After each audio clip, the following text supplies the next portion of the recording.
Who does not like a pretty napkin? I am joining the Napkin Exchange Challenge for the month of August. The host is Terra from Sunflowers and DIYing with co-host At Home with Gigi. Terra is a chalk couture designer and the hostess with the mostest when it comes to helping others, and is so sweet and kind. Gwen at Home with Gigi loves home decor, thrifting, and Dollar Tree DIYs. She is very passionate at what she does. So be sure to subscribe, like, save, and comment on their channels. And the link to their channels are listed below. In addition, be sure to check out all of the other collaborators' channels to see the awesome creations that they're able to accomplish with napkins. I received my package from Terra at Sunflowers and DIYing. I received it a little late in the game because of an unforeseen change, but sometimes that can work in your favor because you have to think fast. So Terra, thank you so much for your kindness. So let's see what I received. When I opened the package, I found some floral napkins that were pink and lavender, some with words and others with a geometric pattern. The ones wrapped with pink tissue paper were the ones I absolutely had to use. There was one with a sunflower in a circle of leaves, another with butterflies and purple flowers, and the last was a beautiful pumpkin trimmed in black and white gingham. So I need to get started, and the supplies needed include one shallow plastic bowl, a napkin with a beautiful pumpkin in the center surrounded by black and white gingham, Mod Podge, and scissors.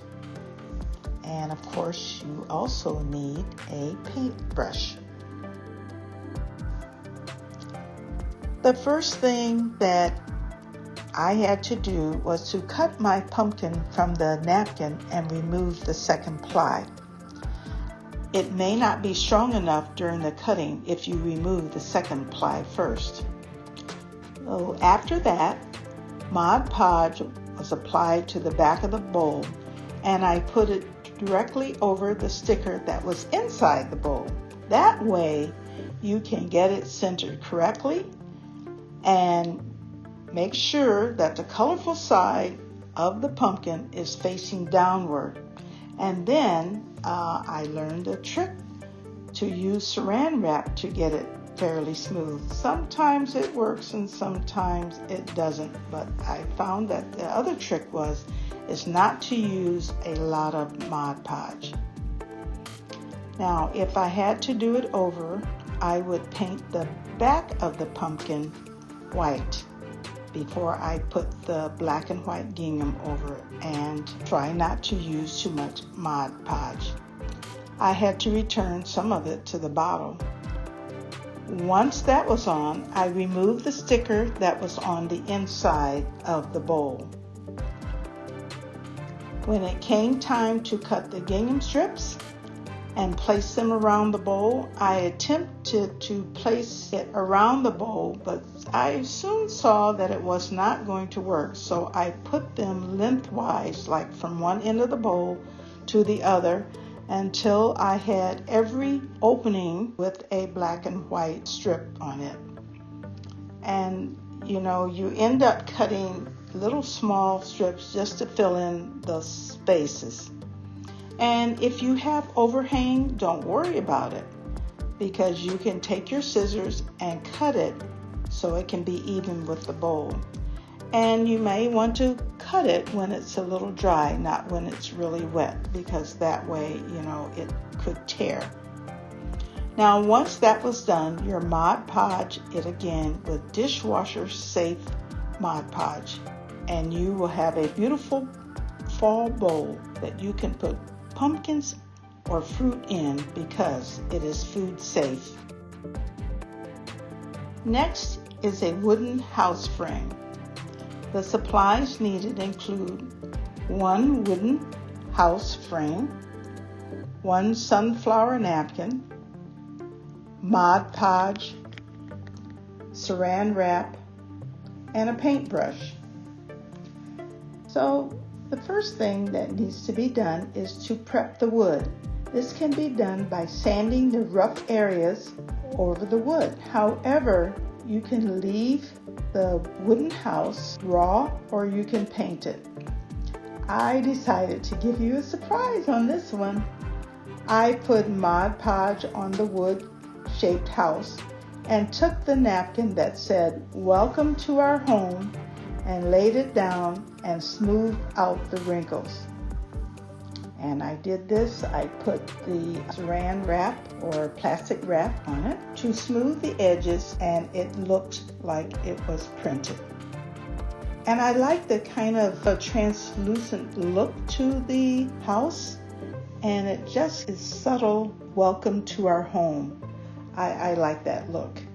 So to smooth the edges, once it was a little dry, I sanded it, and it kind of looks like it was printed on there. Now here's the surprise. I decided to paint the other side white and let it dry. Then I put Mod Podge on the painted wood-shaped house and laid the napkin that had the sunflower on it with a circle of leaves and smoothed it. And when it was a little bit dry, I was able to sand the edges for an interesting look. However, I couldn't leave it plain, so I found some wooden letters and gave them a washed down stain.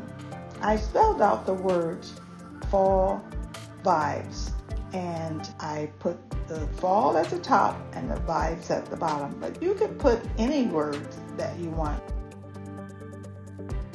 It looks so cute. So basically what you have here is a 2-faced wood-shaped house. I styled it on my shelf, and it is good for at least 2 seasons. So let me know what you think. Have you ever done a 2-faced house? The last DIY is a terracotta vase with succulents. The supplies needed include 1 terracotta pot, 1 floral napkin, a paintbrush, and Mod Podge. And you need some paint, which I use acrylic parchment acrylic paint.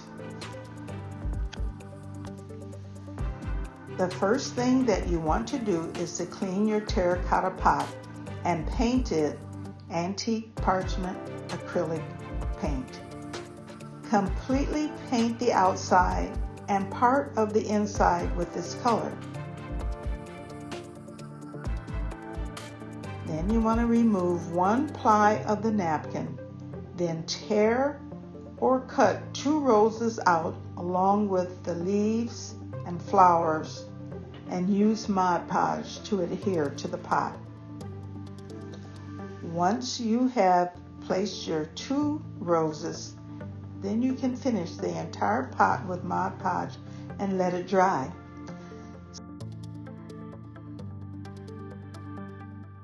Style it with succulents, and wow, how beautiful! So that's all, folks. That's all I have for you today. So be sure to subscribe to my channel, like, save, and comment. And help me out by subscribing to Z9 Designs. And remember, never lose a chance of saying a kind word. See you later. Bye-bye.